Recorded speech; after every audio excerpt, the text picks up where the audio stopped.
All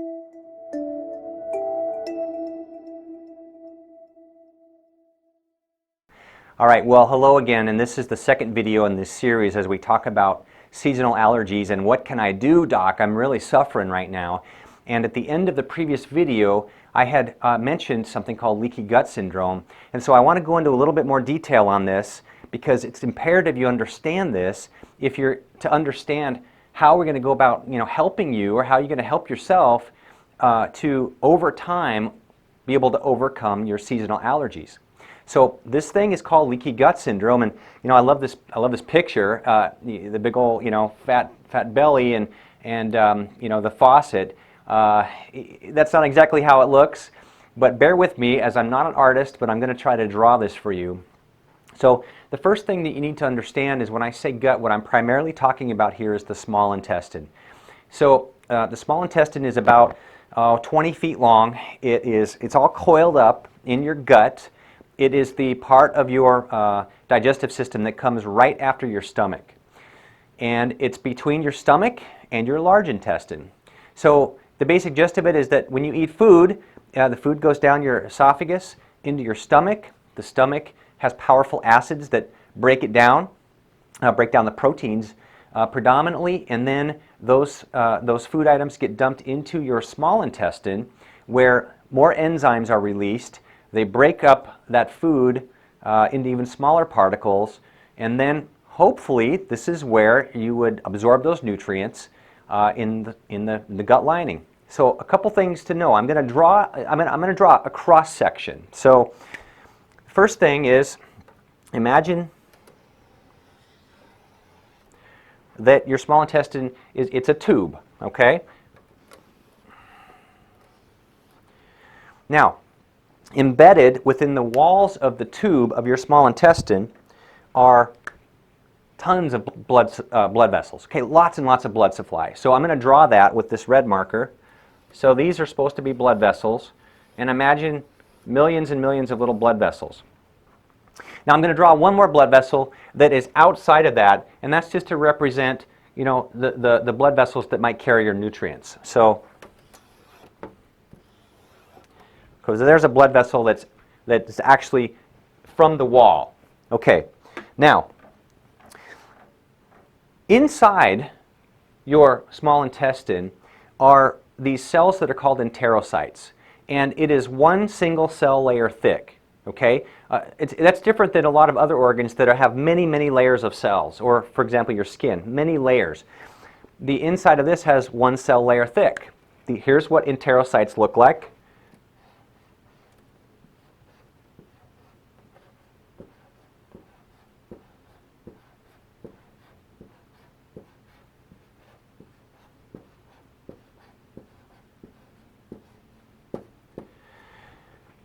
Clearly I'm not an artist, but you get the picture.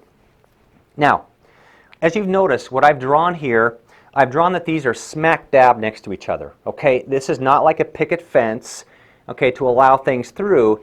They have what are called tight junctions. These little areas right here are called tight junctions. And the only thing that's supposed to get through here into your bloodstream are the smallest broken down components of your food. Once you have a carbohydrate, it's broken down into the simple sugars. Once you eat a fat, it's broken down into what are called triglycerides or fatty acids. And then if you eat protein, it's broken down into amino acids.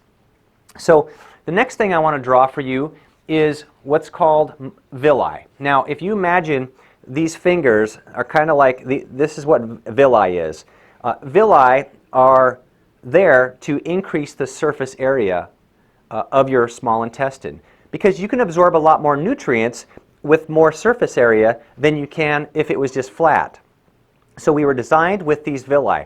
Now I want you to imagine that these villi are like shag carpet, all right? So back in the 70s, a lot of people had shag carpet, and it's really long. And now, let's say that my shag carpet was brown, and if I wanted to make it red, I know you can't do it this way, but let's say that you could change the color, and I had a paintbrush and I had some red paint, and I dipped in there and I was able to paint a little thin layer of red paint on every single one of those pieces of shag carpet. That would be what we call secretory IgA, and that is our immune system. So I'm going to draw that with green here. After I draw our shag carpet, so we've got the shag carpet,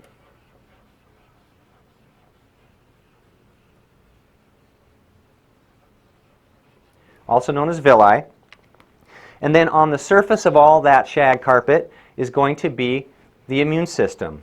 So it's like this.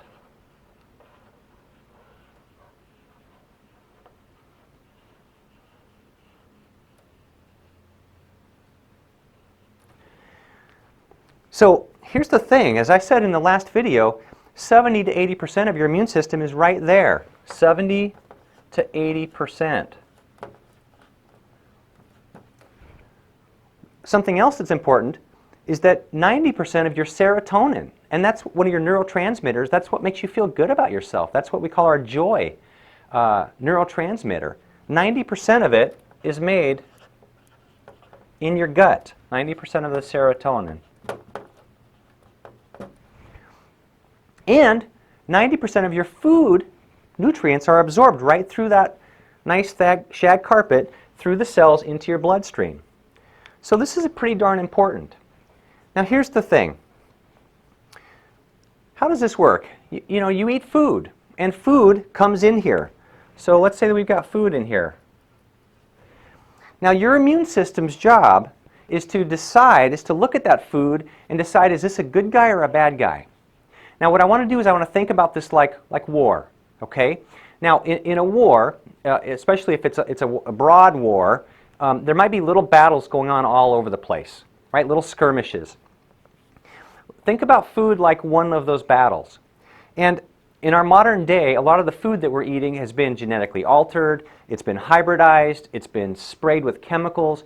It's not the same food that our relatives used to eat, or it's highly processed. And so the immune system looks at that food, and if it decides that it's a bad guy, it's going to mount an immune response against it.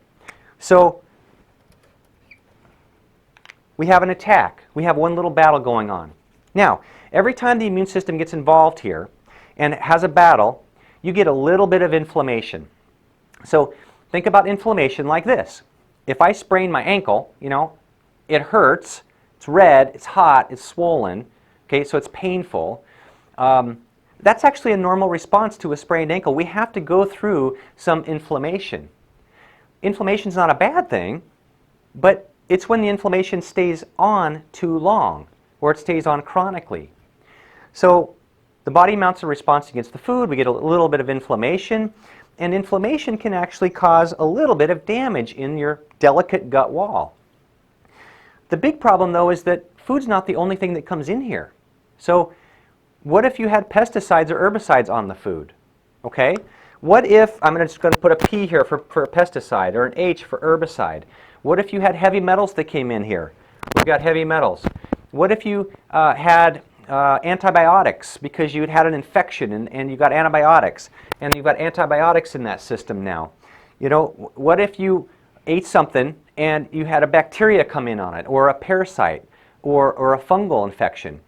So you can see that we've got chemicals, we've got foods, we've got other environmental toxins, we've got heavy metals, and we've got, pathogens. So every time these things come into our gut, our immune system is going to react. It's just how it goes. It has to. It's trying to protect you. And every time it happens, we get a little bit of a battle, and we get more inflammation. Well, over time, that inflammation can be detrimental. And you can actually start to wear down that nice thick shag carpet. It can kind of wear down, and you can begin to make holes in that nice delicate, those tight junctions, and can create more of what we call like a picket fence, where now you've got holes here. You continue to eat these same poor foods. They leak into the bloodstream. You can have heavy metals leak into the bloodstream. You can have other chemicals. You can get bacteria. You can have viruses. And once they're in the bloodstream, they have carte blanche to circulate through the whole body. And over time, as these things circulate around the body, the immune system gets activated against these foreign invaders. And it can lead to what we call autoimmune disease. And then autoimmune disease is simply where your own immune system is attacking your own tissues. And they begin to name these diseases based on the tissue that's under attack. So a person who has multiple sclerosis, what's happening is that the immune system is attacking the covering of their nerves. If a person has rheumatoid arthritis, the immune system is attacking the ends of the bones. If a person has Hashimoto's, the immune system is attacking the thyroid gland.